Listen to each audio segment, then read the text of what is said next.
Madison, obviously not the outcome, it was a hard-fought match, and she's playing great tennis. Just talk about the matchup and how she played. I mean, honestly, looking back at the match, there was what I would consider a sloppy game, just missed returns early in the first set. Other than that, I mean, every time I had a break point, anything like that, she came up with some unbelievable shots. So as far as being disappointed, obviously, but honestly, she just played better than me tonight. Madison, you obviously it kind of leveled up in the second set. Did you feel like the break was coming? I mean, what was your mindset going through the last final stretch there? I mean, honestly, it was just trying to. I felt like if I could break, then maybe I could get back into it. But I mean, like I said, every time I had a break point, it was an ace or a winner or something like that. So, I mean, it's obviously tough because you keep fighting, trying to get the break point, and then for her to come up with some of the shots, it was difficult. But you know, you're in that match and you think, okay, like she's gonna let up eventually, and she didn't. So all credit to her. She shows a lot of, I mean, out on the court in here, she just seems like somebody who doesn't get faced, and she's 20 years old. I mean, talk about, the composure that she has at that age. It was really impressive. I mean, for a first-time semifinalist on, big stage and all of that, it was really impressive that she held her nerve the entire time and never really had any kind of slip-up. Technical-wise or strategy-wise, do you think she played differently compared to previous matchups? I don't know if she played differently, but she definitely executed the best that I've ever played against her. I think there was really, 2 games where I didn't play perfect tennis, and that was why I lost.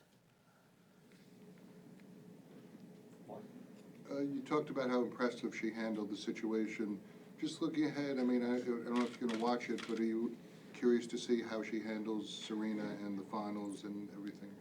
I'm, definitely interested. I think if she plays like she did tonight, she can definitely give Serena a run for her money. So it'll be a really good match, and I'm for sure going to watch it.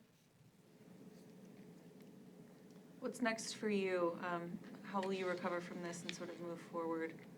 I'm going to go home and figure out when I'm going to Asia, and then just go from there. Madison, how do you kind of rate this with respect to, the instances where you've gone deep in slam semifinals or final and have lost?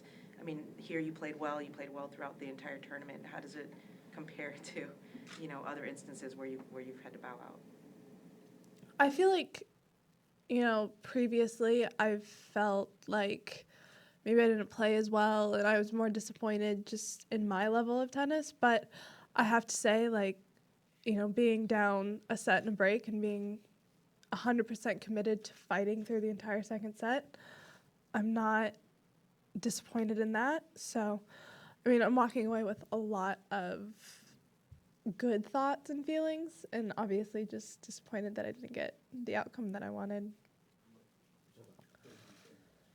If you'll pardon my language, I'm going to use Sloane's words. They're not mine. But when reflecting on her tournament, which came to an end earlier than yours, she said, "I was just glad that I didn't come into this tournament and quote unquote shit the bed." That after what she did last year, I think there was a nervousness that she was going to come out and get knocked out in the first or second round. Did you have a bit of those nerves? And do you look back and say, "Hey, listen, I got to the semifinals. This was a good run for me"? I think to come in as a finalist for the first time and get to the semifinals, I'm really proud of that. There were definitely some matches going into it. I was nervous and had that extra expectation on myself. So to be able to do as well as I did following up last year, I'm definitely proud of that.